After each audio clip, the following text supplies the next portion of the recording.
train de ressurgir. C'est vrai que wax nañ viol wax nañ séquestration ñu def benn apport par rapport à d'autres à des gendarmes feu gendarme Badji Didier Badji et Fulbert Sambou que leurs âmes reposent en paix di xalaat seen famille ba léegi man j'aurais aimé par exemple que si affaire boobu dans les limites de la loi mais vraiment dans les limites de la loi ñu xool l'instruction comment elle peut être publique.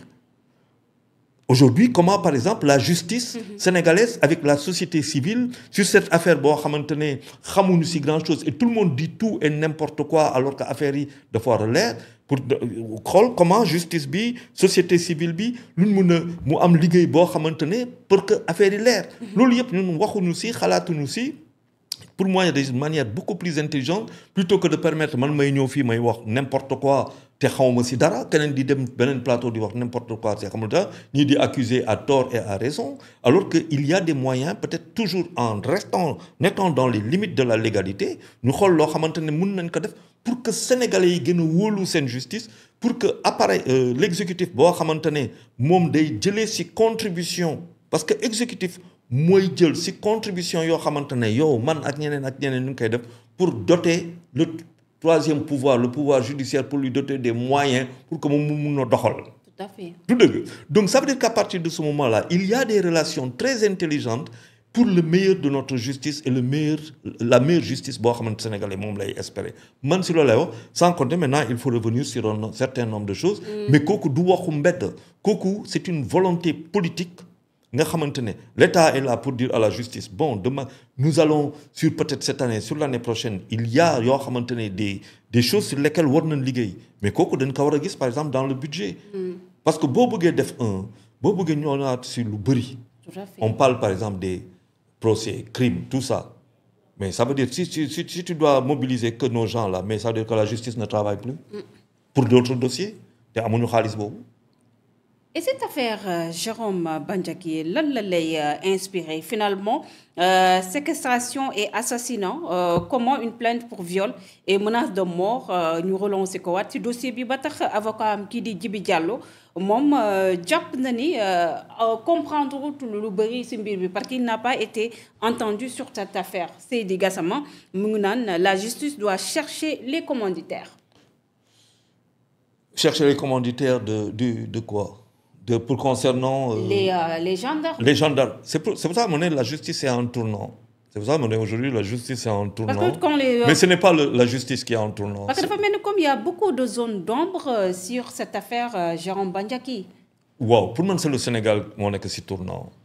am nañu occasion boo xam ne mun nañ defar lu bëri non pas pour mu nekk gain personnel wala gain politique personnel pour ñenn yi mais mu nekk le gain de la nation. bu fekkente ne noonu lañ ko xalaatee justice dina si gis boppam politique yi gis si boppam législatif bi gis si boppam sénégalais yi gis si seen bopp man pour loolu laay militer tey loolu tax ma ne la mun nañ jéem a xool dans les limites de la légalité comment cette instruction là concernant l'affaire des 2 gendarmes disparus comment lañ mën a def tout en respectant cette limite légale pour que mu public mu leer nit ñi que jalgati amu fi. Comment peut-on faire ça? Comment est-ce que tey waruñu xalaat loo xamante ne wàllu justice ak wàllu société civile parce que lu ñuy dund nii ci instant yi depuis 2021 ba tey ñun on avait pensé que pare nañ woon ak le fantôme le spectre de 2021 à 2024 mais non on n'en a pas fini. Et moi, c'est ça mon problème. Comment se fait-il qu'on n'en finisse pas? Mais parce que tout simplement, pour man ba léegi xalaatuñu lu ñu waree xalaat pour le bien de ce pays et le bien des Sénégalais. Pour yow réforme yu profonde yu ñu war a def ci justice bi defaguñ ko. Ah mais bon ba léegi moi j'attends le juge des libertés hein. Les annoncé woon neen les bon oui moi de ce point de vue là ak le retrait du président si conseil supérieur de la magistrature. ba léegi man ak yow ñu ngi toog di xaar ba léegi man ak yow léegi c'est xam nga looloo tax mu ne faaw ko sax suñu justice faaw ñu dugal ko ci biir loi suñuy justice mooy boo nekkee opposant boo waxee yenn yi ngay wax di jaay sénégalais wala ngay jaay électeurs yenn yi nga ñëw nga gagner le pouvoir def leneen justice daf la war a woo. mais Charles. pour non respect parce que pour non respect de la parole donnée.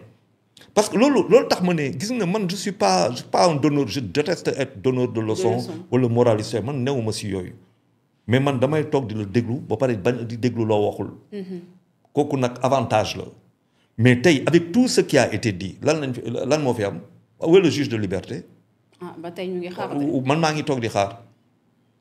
waxoon nañ fi le président. avant 2024 avant le 24 mars on en a parlé anamu. ba tey amagul. dañ ne le président va sortir de lu mu tudd le président tu as le ministre. tu as déjà le ministre de la justice qui est le patron de tuteur du parquet et tu as le président de la République conseil supérieur de la magistrature. ñoom ñu toog wax lu ñuy wax. mais à l'époque ba ñu defee suñu seen assise liée à la justice le président Bassirou Diomaye Faye avait dit que ñenn ci ay magistrats ñoo ne ko bu mu ci génn. les gens craignaient à l'époque ça. je dis encore une fois fu ma waxee. mënuma nangu njàpp. mënuma nangu ngay ut réew ne da nga ko bëgg jiite. yaa ngi maa dégg. maa ngi lay dégg bu baax te waxoo ak ñoo war a wax ñu ne lii ak lii mënoo ko def man Macky Sall xam fan laa pare ak Macky Sall. Thiès 2012. ba muy ne Thiès entre les deux tours réew bi boo leen ma ko joxee 7 ans ma def ko 5 ans si laa pare ak moom. parce que wax boobu bu may toog di wax ak ñoo xamante ne dama doon wax ak ñoom mun nañ ko seede dama leen ne lii est-ce qu'on est allé voir le conseil constitutionnel pour lui demander. Est-ce que c'est facile de faire une promesse mais c'est mieux encore de dire def naa lii laaj naa lii ñu ne ma c'est possible te dara du ko changer te dara dañ def il a fait 5 ans ou 7 ans Macky Sall. Macky il a fait 7 ans. donc il avait dit il allait réduire son mandat de 2 ans. Il a pas fait 7 ans après lan la wax conseil constitutionnel. après dafa dem làkkatu ci ginnaaw conseil constitutionnel. exactement donc man ça veut dire quand tu c'est pour ça que je dis tey faw que ñu waxante dëgg. quand tu me dis que doo si bokk dafa fekk que dañ ko laaj ñoo ko war a laaj nga nekk opposant nga laaj ko ñu ne la oui dëgg la wala non yow bu ñu la waxee ni non président non monsieur le président du parti Charles non vous ne pourriez pas le faire pour ça man ma peser ko su ma ko peser ma ne bon dama koy teggi ak lu ngeen ti wax yëpp dama koy teggi. mais xam nga opposition Sénégal moom Charles dafa neex yow moom wax bi ak liggéey bi rek ngay féeto boo demee nag danaa la là tu es vraiment en face de la réalité l'épreuve du pouvoir là aussi Charles mënu leen koy bañal opposant dafa neex boo nekkee opposition tout est possible. xam nga voilà xam nga waaw bon xam nga c'est dommage. c'est dommage man daa am koo xamante ne daane anglais yi chaque année xaw ma ñaata 300 xaw ma millions xaw ma ñaata milliards d'euros lay Angleterre di perte ñaañaa wax ko après ñëw ne gars yi dama juumoon quoi du 300 millions xaw ma c'est 30 millions xaw ma wala 300 ay yu demee noonu daal trompé d'un zéro. xam nga il y a des choses qui à mon sens relèvent voilà quoi c'est pas possible. Donc pour man tey il y a pas de juge de liberté de la même manière que tu m'as vendu des choses mais voilà quoi moi j'attends je fais partie des gens utilisés tous les jours mais jàmbaar yaa fi waxoon lii. Ah oui. Finalement ñu dañuy dem ab waxi suñu maam Abdoulaye Wade beeg maa fi waxoon waxet xam nga ko. boo nekkee opposant dafa nekk suma maam waaye suñu maam le bâtisseur de la voilà intelligence redoutable grande intelligence redoutable. Il avait une vision pharaonique maître Abdoulaye Wade. mais xam nga quand je regarde le monument de la Renaissance tey ñu fay dem moi je suis un grand défenseur de ce monument organiser ça face à face personne n'en voulait foofu. C'est vrai ma def ko foofu. mais tey bu ma fa gisee ñu fay dem damay di jaajëf président jaajëf. C'est vrai oui c'est une fierté. C'est une fierté.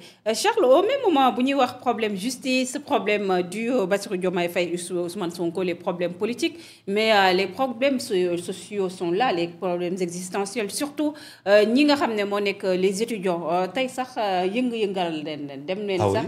Oui tey amoon na échauffourée entre ñoom ak ñi nga xam ne moo nekk force de l'ordre